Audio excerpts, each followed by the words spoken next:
Thank you for coming. Thanks for having me. So you're on the board of Mistral and some other European AI companies, and so you have this global view on the AI explosion. If you look back at the internet, right, it was a very American technology. It was American export. We sent even the applications from Windows to Facebook to Google overseas. It looks different with AI, right? Why is that? Why is AI not necessarily going to go that route? Well, one, because we have the lessons from the first round. There was a moment when we were fighting this bill in California last year called SB 1047, which was a terrible bill, and I'm happy to go into details for why it would have been chilling for open source AI innovation in this country. When I was sitting across from a policymaker and I said, we cared so much about free speech with the internet. Yeah. And we had all these carve-outs, right, like Section 230 and so on. And he said, yeah, we fucked it up. We're not going to let you do that this time. I was like, okay, there's a completely different set of assumptions about how technology should be regulated. And technologists, scientists, and researchers who were involved, systems thinkers who were involved in the founding days of the internet, designed it to have free speech protections as a feature, not a bug. And we regulated in America, we regulated misuses of the internet, not the technology itself. And that turned out to be extraordinarily valuable and helped America become this pinnacle of modern technical innovation. Not a lot of other countries adopted that stance. And counterintuitively, there were a whole bunch of policymakers who actually thought that we got that wrong. And as I dug deeper into why, it's because the analogy of social media to AI models in particular was the wrong framing. Because AI models aren't like social media, right? Social media gives individual users the ability to amplify their intentions, whereas models don't have agency or intentions. They're just math. It's literally matrix math that you're running on large pieces of data.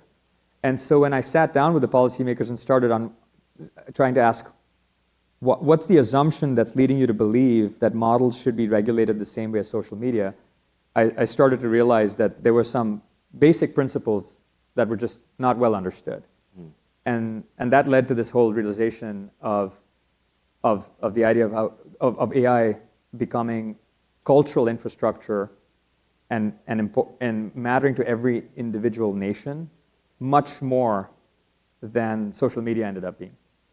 The key mistake, I guess, or the thing that's difficult for people to realize early on is that AI models aren't just computing infrastructure. Yeah. The models often get talked about as in the same vein as the internet or storage, networking, compute, or electricity for that matter, right? It's become a type of critical national infrastructure, and a lot of regulators want to regulate it that way. But what's different about models, it is like electricity in that it's this general purpose technology that accelerates all progress across a bunch of different pillars of society.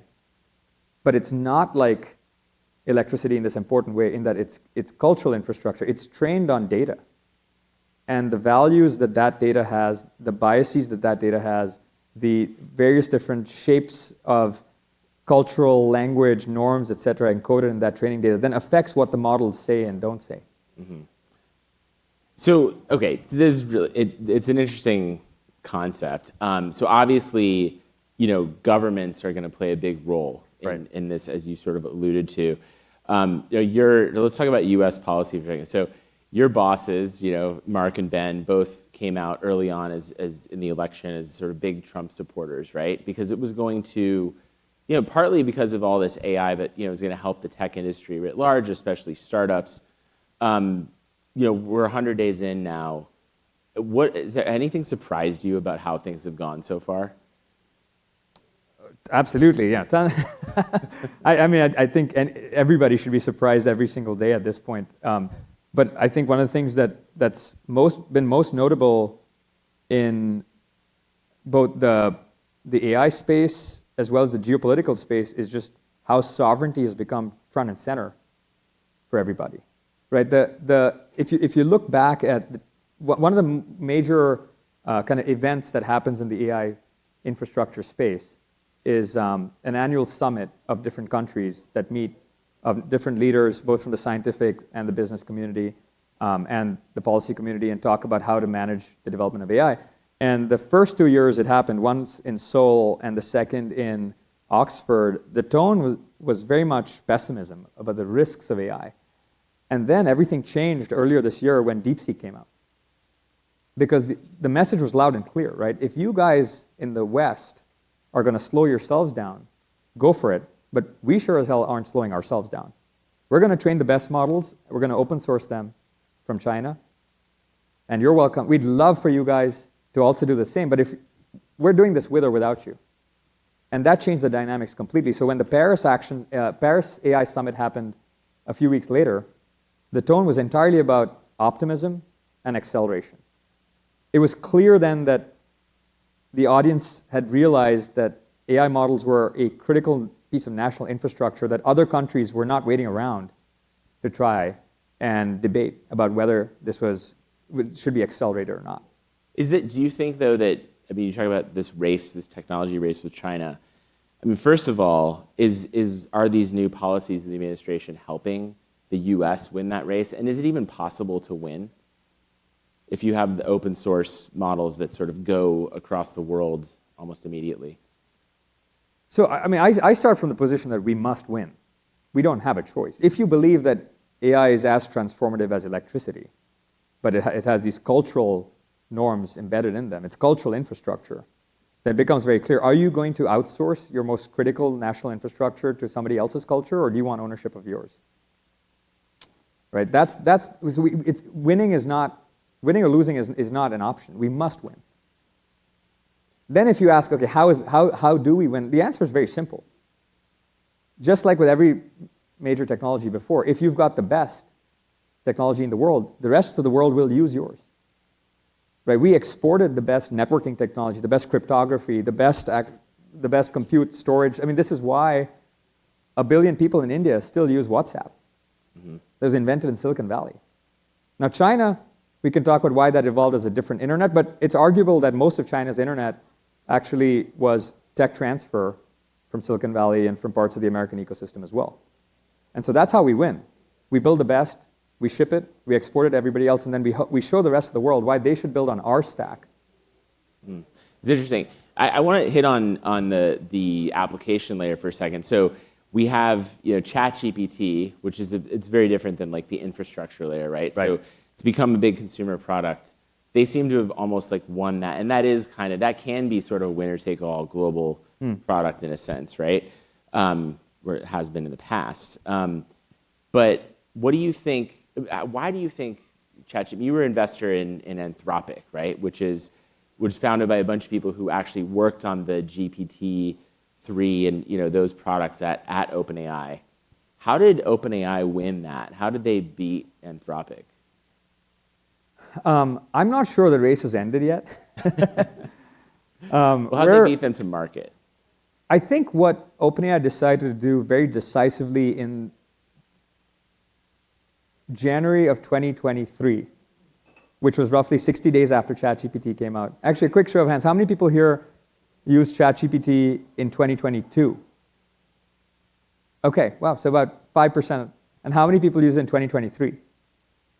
Okay, so basically everybody else. So what happened is, what changed between when ChatGPT came out in December 2022 as a research preview, as a side project of a couple of people at OpenAI, and 2023 is that OpenAI realized that this was a new consumer product category. Mm-hmm. That this wasn't just a research experiment anymore. But if you remember, up until then, OpenAI's business model was to be an API provider. They'd had GPT-3 as an API for about 2 years before that. Mm-hmm. But ChatGPT was the moment when they realized these models are so good at being general purpose tools for all kinds of use cases they hadn't even imagined, that I think the leadership there had the foresight to say, just let it rip. And I think some estimates are that they spent about $200 million in giving away free inference. That consumer distribution, allowing everybody to try it out and not rate limiting it, was a very deliberate, I think, very strategic decision. But Anthropic could have done that too. I mean, they could have released. Well, Anthropic could have. They had trained a ChatGPT-like model before ChatGPT came out. It was an internal friends and family model. I remember using it. But they decided that the world wasn't ready from a safety perspective. And look, this was one of the founding values that Anthropic had. The team, Dario, who was leading research at OpenAI and led the GPT-3 work, and the core GPT-3 team felt that a core problem with these models, even though they were so powerful, was that they were black boxes. To this day, we don't actually know how generative models actually think, why they say what they do, because they're trained on data. They learn patterns on the data, and then you can kind of prompt them, you can talk them, and you can kind of coax them to say things, but we still don't know why they do the things they do. And so their belief was the answer to that would be a form of almost treating this like a biological problem, where we had to we knew this, the same way we know why our brains, actually we know how our brains don't work, but we actually don't still know how human thought actually works. And so they treated these models like the human brain and said, what we've got to do is find a way to scan them, build an X-ray, and then actually figure out why these things work the way they do. And that's what's going to make them reliable and usable in the most mission-critical contexts in the world, like defense and healthcare and financial services. But as an investor, though, do you think that was the right decision? Like, did you tell, hey, this is a great product, you should put it out there? We had a lot of debates. I will say I was certainly on the side of wanting to release it to the world. Yeah. And they made a very contrarian decision, even though it was an extraordinary model before ChatGPT came out, to say, no, the world isn't ready. And I think given the information they had at that time, it was a very reasonable one, because compared to then, what we have now is we do have much more visibility into how to measure these models. There's this whole field called evaluation. There's a really popular eval platform called LM Arena, which is now the primary way people measure the capability of these AI models. If we'd had these measurement tools back then, I think we could have had an empirical debate about whether the model was safe or not with some metrics, but because we didn't, it came down to values. In 30 seconds, what are the bets that haven't been sort of decided yet in investing in AI?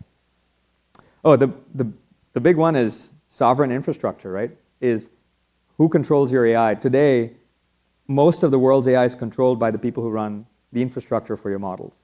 And the vast majority of users every day use closed source models. I think where we're headed, a year or 2 years from now, is every country is going to want to run their own sovereign infrastructure so they control their AI. Well, it'll be interesting to see. We're out of time, but thank you so much. Thanks for having me. Fascinating.